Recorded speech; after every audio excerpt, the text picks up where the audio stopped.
our goal, trying things we didn't know, looking at the sky, see it come alive. I'm doing my 2015 Spring Bushcraft Kit, and I'm going to start off with fixed blade knives. To start off, these are the 3 fixed blade knives I'm using primarily for my Spring 2015 Bushcraft Kit. Now this first one, the 2 on the bottom you're pretty familiar with. The one on the top is probably the one you're not familiar with. I'm not sure how many people even know of this knife or that it even really exists. And it is the Pull Force November 1 survival knife, and it's in a Kydex sheath running my Paracord. That's not what it comes with, but that is the first new edition. I love this knife so far. It is an awesome knife. I will have a first impressions. By the time you guys see this, you'll probably already see the first impressions, several other videos. So you guys will probably already know about this knife, but this is the first new edition for the 2015 Other than that knife, of course, the 2 you're very familiar with, the Helly Egan and the Bark River Knives Bushcrafter. And I've been primarily running neck knives here of late just because I've really always loved neck knives. I love the way, how to carry them. For me, they're a lot more convenient than belt knives. And it's just always been that way, but I have carried belt knives in the past, and now I'm just pretty much getting out of belt knives and just going to strictly running neck knives. So you might see more belt knives in the future, but probably primarily neck knives. So is folding blades / multi-tools. I keep forgetting in all my kit videos, it seems I just keep forgetting the Leatherman, or at least in a few of them. I always carry the Leatherman. I don't know why I keep forgetting it in so many kit videos, but it is always with me. Of course, it's my favorite multi-tool. You guys can go see the review on that, but I do love the interchangeable saws, or the fact that you can take the saws out and replace them if they get dull. And of course, the 2 folders just have always been with me, or for a long time, necessarily always, but probably not going to replace them just because that strong, or those are very strong knives, and you just don't find, or there's not that many very strong, kind of industrial strength folders. Overall, the folders are not really going to change, and I've just been liking all 3 of those tools you see there, and no real plans to change them. Like I said, the multi-tool as well, not really going to change it. It's a great multi-tool.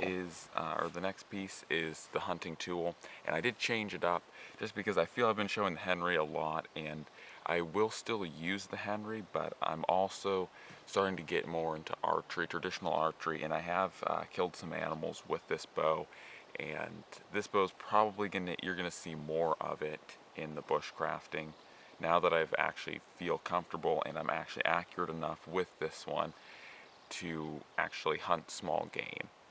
And so this is going to be one that you'll see more of, but you'll also see the Henry.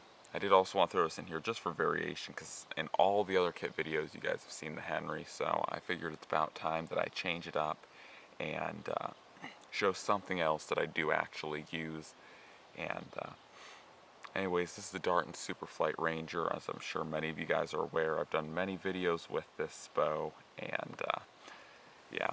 So anyways, it's a great bow, and no plans to really change from the Henry, the CVA muzzleloader, and this.